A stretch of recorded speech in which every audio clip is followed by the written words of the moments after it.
Hello guys, welcome back to my YouTube channel. आज हम पढ़ने जा रहे हैं राजस्थान के प्रमुख लोक देवता। पिछले वीडियो में हमने राजस्थान के प्रमुख त्योहार पढ़े थे, जो हमने 2 वीडियो में पूरे किए थे। उसके जो क्वेश्चंस हैं वो हम बाद में देखेंगे। और राजस्थान के प्रमुख लोक देवता टॉपिक 2। तो सबसे पहले देखिए कि राजस्थान के प्रमुख लोक देवता में पंचपीर के नाम से कौन से देवता जाने जाते हैं। पंचपीर यानी कि 5 पीर उसके नाम से जाने जाते हैं। पाबूजी, हड़बूजी, मेहाजी, गोगाजी और रामदेव जी। कौन है पंचपीर? पाबूजी, हड़बूजी, मेहाजी, गोगाजी और रामदेव जी। इन्हें पंचपीर के नाम से जाना जाता है। तो सबसे पहले हम इनके बारे में डिटेल से पढ़ेंगे। तो सबसे पहले देखिए पाबूजी। पाबूजी का जन्म जो हुआ था वो कोलूमंड फलोदी जोधपुर में हुआ था। कहाँ पे हुआ था? कोलूमंड फलोदी जोधपुर में। और ये क्वेश्चन एग्जाम में आ चुका है, फलोदी जोधपुर। और धांधल जी राठौड़ इनके पिता व कमला इनकी माता थी। ये क्वेश्चन एग्जाम में नहीं आएगा और अभी तक आया भी नहीं है। और इनका जो प्रतीक है, पाबूजी का प्रतीक है वो भाला या फिर भाला लिए हुए अश्वारोही, वो इसका प्रतीक है। पाबूजी को ऊंटों के देवता, गोरक्षक देवता, प्लेग रक्षक देवता, लक्ष्मण का अवतार, हाड़ फाड़ के देवता, वचन पालक, शरणागत के रक्षक तथा अछूतो द्वारक देवता कहा जाता है।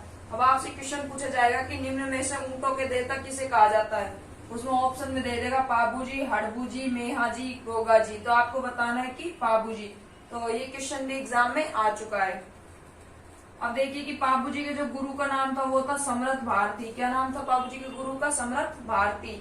और पाबूजी की जो पगड़ी होती है बाई ओर झुकी होती है। पाबूजी की जो घोड़ी का नाम था वो केसर कालमी था। पाबूजी की घोड़ी का क्या नाम था? केसर कालमी था, जो इन्हें एक देवचारणी नामक व्यक्ति ने दी थी। और पाबूजी की घोड़ी को लेकर इनके बहनोई थे जो पाबूजी के, उनके और इनके बीच में झगड़ा भी हुआ था। पाबूजी की बहन थी, उसका नाम था सोहनबाई। तो उसका जो विवाह हुआ था वो जायल नागौर में एक जगह है, उसके जिंदराव खींची से हुआ था।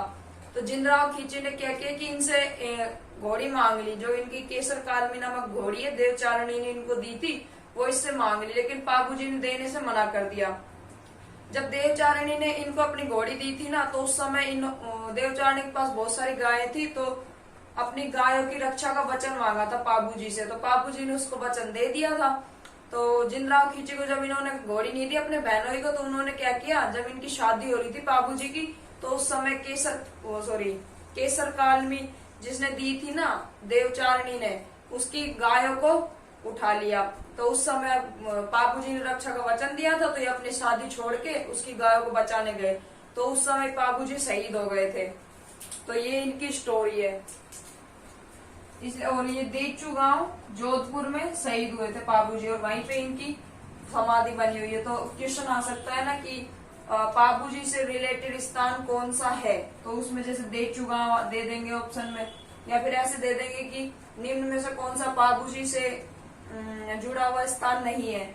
और ऑप्शन में दे देंगे देचू गांव, फलोदी, तो इस प्रकार। और आहड़ दे देंगे और कोई और चौथा दे देंगे। तो आपको कोई और चौथा वो है, क्योंकि कोलूमंड फलोदी में इसका जन्म हुआ था इनका, और देचू गांव में ये शहीद हुए थे, और यहाँ पे आहड़ जोधपुर में इनका मंदिर बना हुआ है। अब देखिए कि पाबूजी की फड़ जो है ऊंट बीमार होने पर भोपा गाते हैं, और वो भी कौन से वाद्य यंत्र से? रावण हत्ता वाद्य यंत्र से। तो क्वेश्चन आ सकता है कि ऊंट बीमार होने पर किसकी फड़ गाई जाती है। तो आपको बोलना है पाबूजी की फड़, भोपा के द्वारा इसका गायन किया जाता है रावण हत्ता वाद्य यंत्र से। पाबूजी के जो पवाड़े होते हैं वो रायका या रेबारी जाति के लोग होते हैं, वो इसका यशगान करते हैं माठ वाद्य यंत्र के द्वारा। कौन से वाद्य यंत्र के द्वारा? माठ वाद्य यंत्र के द्वारा। और थोरी जाति के लोग जो पाबूजी का यशगान सारंगी वाद्य यंत्र से करते हैं। इसके बाद ये क्वेश्चन एग्जाम में आया हुआ है, मारवाड़ में सर्वप्रथम ऊंट लाने का श्रेय किसको दिया जाता है? पाबूजी को दिया जाता है। और जो सांड होता है, मारवाड़ में सर्वप्रथम सांड लाने का श्रेय भी पाबूजी को ही दिया जाता है। पाबूजी का मेला है वो चैत्र अमावस्या को भरता है, क्योंकि इनका जो जन्म हुआ था वो चैत्र अमावस्या को ही कोलूमंड फलोदी जोधपुर में हुआ था। पाबूजी के मंदिर में थाली नृत्य किया जाता है, ये भी बहुत इंपॉर्टेंट है। थाली नृत्य मेहर मुसलमान जो है पाबूजी को पीर मानते हैं। मेहर मुसलमान पाबूजी को क्या मानते हैं? पीर मानते हैं, इसलिए इन्हें पंच पीरों में शामिल भी किया गया है। और ये भीलों के आराध्य देव है। किनके आराध्य देव है? भीलों के आराध्य देव। एग्जाम में क्वेश्चन आएगा एकदम शॉर्ट सिंपल क्लियर कि भीलों के आराध्य देव कौन है, तो आपको क्या लिखना है? पाबूजी।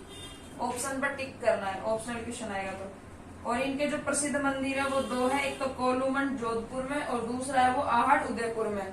कोलूमंड जोधपुर में जहाँ इनका जन्म हुआ था और दूसरे आहड़ उदयपुर में।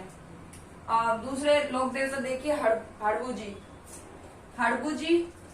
हड़बू जी का जो जन्म हुआ था वो हुआ था बुंडेल नागौर में। कहा हुआ था इनका जन्म? बुंडेल नागौर में। इनके पिता मेहाजी मांगलिया, जो हमारे पंचपीरों में शामिल है, इसके बाद हम पढ़ेंगे। मेहाजी मांगलिया वो थे हड़बू जी के पिता थे। और इनके गुरु का नाम क्या है? बालीनाथ है इनके गुरु का नाम। ये साखला राजपूत थे। इनका जो वाहन है वो सियार है। ये है रामदेव जी के मौसेरे भाई है, वह राव जोधा के समकालीन है। ये क्वेश्चन एग्जाम में आ चुका है, इनमें से राव जोधा के समकालीन कौन है? तो आपको लिखना है हड़बू जी। और राव जोधा ने इन्हें वेंकटी गांव फलोदी जोधपुर दान में दिया था। और चाकू गांव में जोधपुर में तपस्या की थी हड़बू जी ने। इसके बाद है हड़बू जी को सिद्ध पुरुष, चमत्कारी पुरुष, वचन सिद्ध, वीर योद्धा, शकुन शास्त्र के ज्ञाता और योगी सन्यासी कहा जाता है। जो हड़बू जी के मंदिर में जो पुजारी होता है ना, वो साखला जाति का होता है। कौन सी जाति का होता है? वो साखला जाति का होता है। इनका मेला लगता है भाद्रपद शुक्ल पक्ष को लगता है। कब लगता है इनका मेला? भाद्रपद शुक्ल पक्ष को लगता है। और इन्होंने जो समाधि इनकी रामदेव जी के 8वें दिन रुणेचा में समाधि ली थी। इन्होंने रुणेचा गांव में इन्होंने समाधि ली थी। नेक्स्ट देखिए मेहाजी, जिनका पूरा नाम है मेहाजी मांगलिया। मांगलिया इनका गोत्र था। तो इनका जो जन्म होता है वो जन्माष्टमी को होता है। जन्माष्टमी कब बनाई जाती है? भाद्रपद कृष्ण अष्टमी को। ये हमने त्योहारों में देखा था। तो याद रखिए मेहाजी का जन्म कब हुआ था? भाद्रपद कृष्ण अष्टमी जन्माष्टमी को तापू गांव जोधपुर में। कहा हुआ था इनका जन्म? जोधपुर के तापू गांव में हुआ था। और इन्होंने क्या किया था कि इन्होंने पुष्कर की पाणा गुजरी थी, उसको धर्म की बहन बनाया था। तो उसकी जो गाय थी पाणा गुजरी की, वो राणक देव ले गया था। तो जब राणक देव से इन्होंने युद्ध किया था तो उसी में ये वीर गति को प्राप्त हो गए थे। वहीं पे इनका मंदिर भी बना हुआ है बापणी गांव जोधपुर में। इनका जो घोड़ा था वो था किरण काबरा। किरण काबरा था इनका घोड़े का क्या नाम था? किरण काबरा। और ये राव चूड़ा के समकालीन थे। एग्जाम में ये क्वेश्चन पूछा जा चुका है कि जो मेहाजी थे वो किसके समकालीन थे? राव चूड़ा के। या फिर पूछा जा सकता है कि राव चूड़ा है वो निम्न में से किसके समकालीन थे? तो लिखना है आपको मेहाजी। वीर मेहा प्रकाश ग्रंथ की रचना की थी जसदान बिठू ने। इसके बाद इनके जो पुजारी होते हैं इनकी संतान नहीं होती, वो गोद लेके ही अपने जो उसको वंश को आगे बढ़ाते हैं। और नेक्स्ट देखिए गोगा जी। गोगा जी तो आप सभी जानते हैं, सब गोगा बाबा बोलते हैं जिसको, गोगा जाटी सभी बनाते हैं। तो इनका जो जन्म हुआ था जन्माष्टमी के अगले दिन भाद्रपद कृष्ण नवमी को हुआ था। कहा हुआ था? ददेरवा चूरू में हुआ था। इनके गुरु का नाम था गोरखनाथ। इन्हीं के आशीर्वाद से ऐसा माना जाता है कि गोगा जी का जन्म हुआ था। और गोगा जी को विष्णु का अवतार माना जाता है। गोगा जी को विष्णु का अवतार माना जाता है। इन्होंने मोहम्मद गजनवी से युद्ध किया था। और गोगा जी के जो गीत है वो छावली कहलाते हैं। अब यहाँ से क्वेश्चन पूछा जा सकता है कि इनमें से मोहम्मद गजनवी के साथ युद्ध किसने किया था? तो आंसर क्या होगा? गोगा जी ने। और मोहम्मद गजनवी ने ही इन्हें जिंदा पीर और जहार पीर का नाम दिया था। क्या? जिंदा पीर व जहार पीर का नाम दिया था। इन्हें सांपों के देवता गोगा पीर, जहार पीर, गोरक्षक व जिंदा पीर कहा जाता है। इनका जो मंदिर होता है वो खेजड़ी वृक्ष के नीचे होता है जिसे मेड़ी कहा जाता है। और ये मस्जिद नुमा होती है। इसे मुसलमान और हिंदू दोनों ही मानते हैं। गोगा जी को मुसलमान और हिंदू दोनों ही मानते, क्योंकि जो गोगा जी थे ना उनकी पीढ़ी में एक करम सिंह नाम का इनका जो वंश का कोई संतान थी इनकी। तो करम सिंह थे ना, उसे मुसलमानों ने कायम खान बना दिया था। तो उसी से ये कायम खानी कहलाते हैं। इसके वंशज जो कायम खानी भी कहलाते हैं। क्या कहलाते हैं? कायम खानी। कायम खानी। इसके जो वंशज है वो कायम खानी भी कहलाते हैं। और इनका मंदिर खेजड़ी वृक्ष के नीचे होता है। इसलिए आपने देखा होगा जैसे कि अपन जन्माष्टमी को व्रत रखते हैं तो जन्माष्टमी अगले दिन एक वो खेजड़ी वृक्ष होती है, वो उसकी एक डाली लेके आते हैं और फिर गुग्गा बनाया जाता है और उसके बाद उसकी पूजा की जाती है, जिसे गोगा नवमी कहा जाता है। इनकी जो ध्वजा होती है वो सफेद रंग की होती है और इनका प्रतीक वो सर्प है। इनका प्रतीक सर्प क्यों है, देखिए इसकी भी एक स्टोरी है। जब इनकी शादी हो रही थी ना, तो इनकी पत्नी को सांप ने डस लिया था। तो इनकी पत्नी को सांप ने डस लिया था, तो ये गुस्सा हो गए, नाराज हो गए। तो इन्होंने सारे देवता सारे सांपों को क्या किया, हवन कुंड में डाल दिए। जिनके फेरे लेते हैं वो कुंड जल रहा था, अग्नि कुंड, उसमें सारे सांपों को डाल दिया। तो सांपों के जो देवता थे तक्षक, वो आए। तो फिर उसके बाद उन्होंने इनसे माफी मांगी और इनकी पत्नी को जीवित कर दिया। ये इनकी स्टोरी है। उसके बाद इनका मेला है जो भाद्रपद गोगा नवमी को लगता है। और इनकी घोड़ी थी वो नीली रंग की थी, जिसे बापा कहा जाता था, जिसे गोगा जी क्या कहते थे, बापा कहते थे। इनके लिए कहावत प्रसिद्ध है, ये क्वेश्चन एग्जाम में आ गया, गाँव गाँव खेजड़ी गाँव गाँव गोगा। अब देखिए इनके जो मंदिर है वो 3 जगह, फेमस मंदिर इनके 3 जगह, गोगामेड़ी, गदेरवा और सांचौर। गोगामेड़ी कहा है, नोहर हनुमानगढ़ में। कहा है, नोहर हनुमानगढ़ में। जब इनका मोहम्मद गजनवी से युद्ध हुआ था, इस समय इनका जो धड़ होता है, धड़ यानी जो सिर से नीचे का हिस्सा होता है, धड़ बोलते हैं उसे, जो धड़ होता है वो गिरा था, इसलिए इसे क्या कहा जाता है, धुरमेड़ी कहा जाता है। ये बहुत ही इंपॉर्टेंट क्वेश्चन है कि इसलिए इसे क्या कहा जाता है, धुरमेड़ी कहा जाता है। उसके बाद ददेरवा, चूरू, राजगढ़ चूरू, यहाँ पे शीश यानी सिर गिरा था इसका मोहम्मद गजनवी से युद्ध करते हुए, तो इसलिए इसको क्या कहा जाता है, शीश मेड़ी कहा जाता है। इसके बाद सांचौर, जालोर, यहाँ पर गोगा जी की ओल्ड या झोपड़ी स्थित है। तो अब हम देखते हैं 5वें नंबर का जो पीर है, पंच पीरों में शामिल है रामदेव जी।